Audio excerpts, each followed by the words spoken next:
What's up, Shadow people verse thing? What do you call Shadowverse players? Today we're finally going to talk about an actual serious deck here on the channel because it is mail day, which means I'm about to start converting into something a little bit more fun after I record this.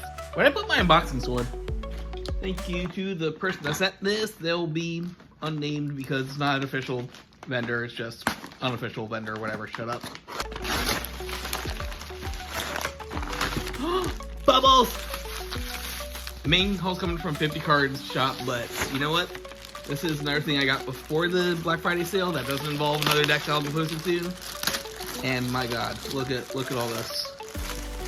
We got mats, plural. My first Shadowverse mats. We got, of course, my girl Daria and best horse girl Agnes Tachyon, also in the deck we're talking about today. Also sleeves. We got their sleeves. And this is all the cards. This is all the cards. Look at this. Big old chunk of card coming soon. You will see what's in here. So make sure you are subscribed to see whatever that goes live. So Kuon is a deck that has basically been reshaping Shadowverse's meta ever since he came out about, what, a year ago in Japan? And as someone with a very small local scene that doesn't get to play too often, I can't really attest too much for the Fury ended, but I will say that I have not dropped a single game since I played them, so roast me down below, let me know how wrong I am right here. The card itself is a 15 drop, which seems kind of ridiculous, until you realize that it shares the same kind of gimmick as Dimension Shift, where you lower the cost by 1 for every spell in your drop zone, and also every Oyum, whatever you pronounce this freaking word as. So he does count himself and a couple of the cards I'll show you in a second. Once you're on the field though, you do have a 5/5 who has a fanfare to give you one of the Celestial Shikigami tokens, which is a 4/5 with Aura. Very nice. Aura's that in this truck that makes it very useful. And you can once per turn give him a nice little tap in to give 2 of your Shikigami tokens the ability to have Storm.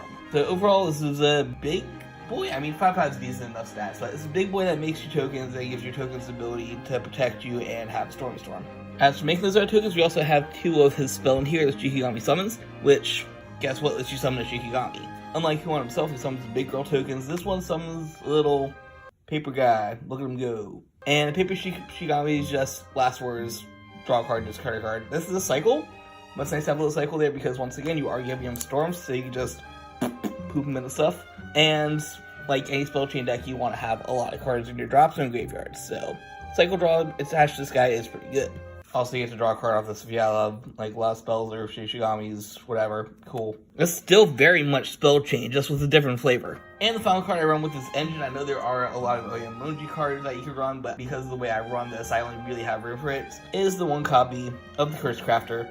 One of the only cards in the game that actually be limited to 1 right now, which, I mean, he's good, I guess. It's just an evolving unit 4-drop 2/2 that says you summon a thing when you fanfare, and once per turn you could bury a thing to select something and deal it 4 damage. So that's pretty good. You got a little nuke on the stick right there, and you do want to blow these up so you get your discard draws. But honestly, comments, once again, I don't get it. This is Rune. Rune has like a butt ton of destruction, so what makes him so good to have a 4-drop that gives you a drop and draw evolve card that lets you deal 4 damage or something?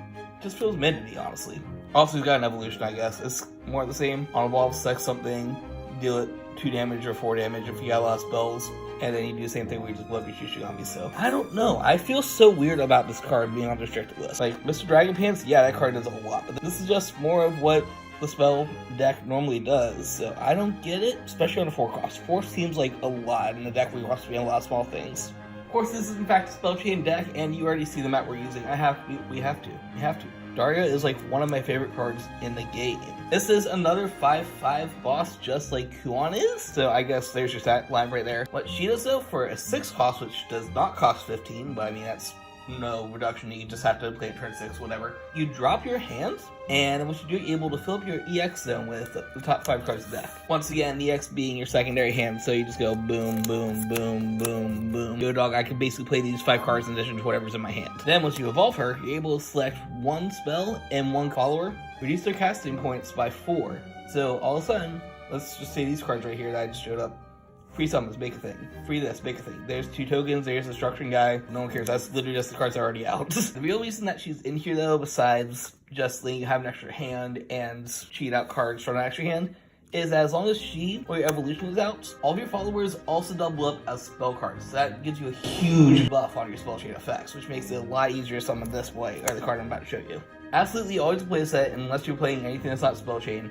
Truly is the best girl, and I want to lead her eventually. Don't mind this one though, he's pretty cool. Of course, I said this, the card I'm about to talk about, that is this card, that is Dimension Shift. I'm only running one copy here. I've seen like a couple random builds because I haven't really invested too much into looking at the exact deck list, but I feel like one's enough. Yeah, you do have ways to discard it, but you also have ways to take cards from your drop stone and add them back to your hand, so whatever. This is basically a time lock.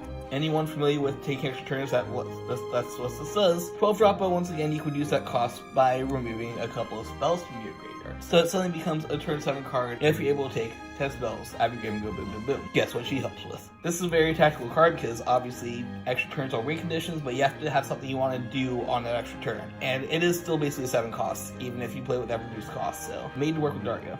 Daria's a 6 cost, turn 6, boom, turn 7, you're probably set for this. In addition to that, I have a couple of other Spellchain based cards. First of all, this, one of my favorite Proud deck cards I've probably played in every single Spellchain deck ever. Runecraft Summoner is a 3 cost 1/1, but with her 2 Spellchain abilities, she gives up to a 5/5 and eventually gets Storm at 10. So this is a really good attacker, and with a lot of damage on board. I mean, 5 damage is like 1/4 of your original life. Then finally, my one of tech in here is Leonia the Mage, or Felicia Leonian Mage. Sure. 4 cost, 4/5 versus decent stat. She has 2 different abilities that are fanfares based on the kind of deck you play her in. We're not going to read the first one because this is not Earthright. But for Spellchain 7, you're able to deal 4 damage to each enemy follower on the field. So on place, 4 damage to everything. Let's still feel whip that has a 4/5 booty. Not bad. Of course, how can I cost a Spellchain deck without spells? We got a lot of them. Here's a draw spell, you just draw a card for 1. Here's a draw spell that's slightly less good, you just draw a card for 1, but you have to take a card from your hand and put it back in deck to draw another card, so it's basically just a cycle draw, whatever, shut up. Here's a draw spell that lets you gain some life, which is always good. That's basically a draw spell because it checks your top 5 for a follower and adds to hand, which also helps to grab things like your Daria and your Juba cards and other stuff I'll show you in a second. Also, you get play point back into the Spellchain, so that's kind of nice. And we have 2 different versions of essentially the same card. This being able to look at top 2 cards and top 4 cards, after 1 spell to hand, and then either bomb deck it or just put 1 in drop zone. This is a lot better because it helps you set your drop zone, but I mean, also good because that's a 1 cost. You notice that we're playing a lot of 1 to 2 drop spells, so this is what you're doing in your early game. Also, thing note, other than this Orange Boy, whatever your original name is, I don't care, I'm just playing the Cookie Dust versions. Other than this, every card I just showed you is a quick effect, so you can do it on your opponent's turn as well. Then, of course, I have a problem, so I'm showing off 2 different copies of Ultra Fates. This is a card that's basically a reset button. You and your opponent both take your cards in hand, shuffle them back into the deck, and then draw the same amount of cards. You're drawing 1 more to kind of equal out the fact that you played a card. I don't know why more people don't play this. I might be stupid, but I don't know why more people don't play this. This is a reset button. I always run at least 1 copy. In here it's 2 because you want to have a lot of spells in the graveyard, and if you just have a bad hand, a lot of late game stuff they can't do stuff with, guess what you can do now? Haha, funny, point your opponent that had stuff planned. Then this kind of draws the card, but it does a lot of other stuff.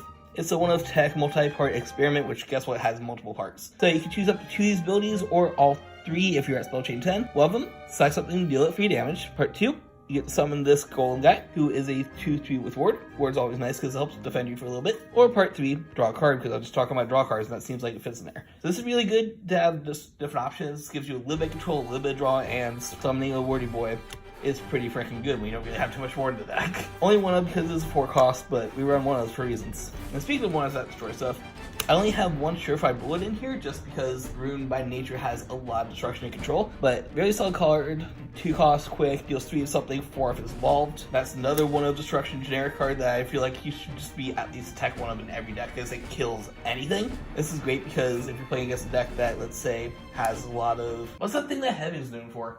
It kills warring creatures, so it's good. Always run 1 of these, no matter what. Honestly, like, if there was room and if it wasn't a 4 cost, maybe run 2. And then rounding off our spells with a couple of Spellchain spells, we got 2 Fire Chains, deals 3 damage divided between up to 2 different things, so this could be used to knock out a couple of little guys. And finally, something that's another multi-choice card that works with the Mage class. You can choose one of the following if there's at least 2 different Mage followers on the field, select 2 instead. Either draw 2 cards, deal 3 damage to enemy leader, or select an enemy follower and deal 3 damage. The deal damage is solid because not only can you target a creature to destroy as always, but it actually deals damage to leader, which is a great way to burn for game. Of course, it's played by the word option, so don't focus on that, but shut up. And of course, draw 2 for cost of 3 is always nice, so you should probably read right there. Really solid card. I only run as a 2 because we don't run too many mages in here, but you can run a lot more mages and get all the effects at once. Man. Now we talked about the spells, let's talk about the guys. Or I guess the girls. There's a lot of girls in this deck. There's a girl. She's a horse. It's from some horse anime that I've never watched. I probably should watch at some point. I don't know. Agnes Tachyon. You know how I just talked about like that just army of spell cards that you play? Her main effect, whenever you play a spell card, select the enemy's follower and you give it -1/-1. So this is the great debuff. Of course, it does stack. This is why we're playing a bunch of little spells that cost like 1 to 2, so you just pum, bum, bum, boom, boom, activate her a bunch of times every turn. And of course, once their defense is reduced to 0, it just automatically wakes them out. So, great way to just kind of counterplay if you're being attacked. It's like, oh hey, I'm gonna draw a card. By the way, -1/-1. And yeah, she also evolves into a nice little 3/3 that not only has the same effect, but when you evolve her, you can take a spell from your graveyard, add it back to your hands. Just have another target to go boom, boom, boom with. That's Horse Girl. I also picked up her Susan Mat, and that should, I don't know.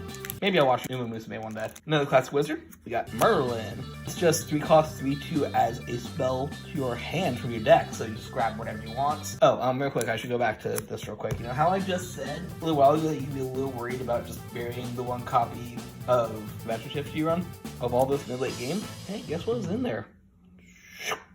Time Walk. So yeah, this is how you're able to resurrect this thing. But yeah, Merlin, just add any spell to your hands, which is always good. That's what this deck likes to do, play a lot of spells. That's how you get spells. When she evolves for 2, you're able to take one of the spells from your graveyard and cast it for free. Maybe some has 3 costs or less, but let's be real, outside of things like Dimension Shift and a couple of 4 costs, most of your spells are going to cost 3 or less. So you can basically play, say, 80% of your deck for free. And rounding out our 45 card deck, because yes, I do run a couple more than the standard 40, is 2 copies of Europa Park and her evolution, of course, as a 1-of. So the reason I only go 2 and 1 in here is that when you play this card, you can actually take one of your face-up Europas in your evolution zone, nap it back down to give her a little power up of 1/1/1. So effectively, you just go to the first one, evolve Yo Dog up. She does her thing, which I'll explain in a second. And then when she dies, you play another Europa. Yoop, welcome back. She becomes a 2/4 suddenly. Boom, got it. So really solid on her recycling that helps with the 10 card Evo deck and give you space for stuff. Let's talk about the evolution because she's insane. She has 3 keywords as a 3/5 unit, which gives her a 4/6 if you're on your second one. And those 3 keywords are Storm, the ability to quick attack, Bane, essentially Death Touch, whenever she attacks or is attacked by just dies, and Ward, that one nice little keyword that keeps you alive. So you effectively have a turn 3 to 4, depending on if you went first or second. Card that is a 3/5 that has Death Touch, quick attack, and can protect you for a little while. Really, really, really good. I feel like it's just a staple in Arena in general, just run at least 2 and 1, if not 3 and 2, so whatever you want to do. So that is my Oyamoji Spellchain list as I go selfie sick mood, so I can show off my dog in the shot and she can get 10 bajillion views. There. We literally go on the ground, ladies and gentlemen. We go on the ground to show off the cone. There she is. Like I said, I have a very small meta to compare myself to, so I have no clue if it's correct or not. Make sure to roast me down below. But I'm basically winning every game I've played with it, and I've been playing Spellchain since day 1, so I know a lot about using wizards and playing a lot of spell cards from the graveyard. What is this glare? But what do you guys think? Is it still the sauce now that Verdant Steel is out? Am I going to be forced to play this at BCS whenever I go to one? Tampa, I'm coming. I am coming to Tampa to play Shadowverse in the middle of February. It's just any of the other ones I go to, I'd be playing Vanguard first. And if not, what is your favorite version of Runecraft? Honestly, I haven't even touched this right yet, but I cannot wait to put this thing together. Look at this. I pulled SR Tetra out of one of my boxes. That makes me so happy. If you guys want to see that deck go live, make sure you are subscribed here on the channel because you know that I'm going to have sauce for Gear Chronicle based deck. And of course, if you enjoyed this video, leave a like. I don't need to tell you what to do on YouTube. You already know. But until next time, thank you guys for watching. If you want to help support me on this channel, make sure to drop a tip on my Ko-Fi page or just check out my page on TCG Play where I do sell all sorts of card game stuff. And until next time, always embrace the infinite.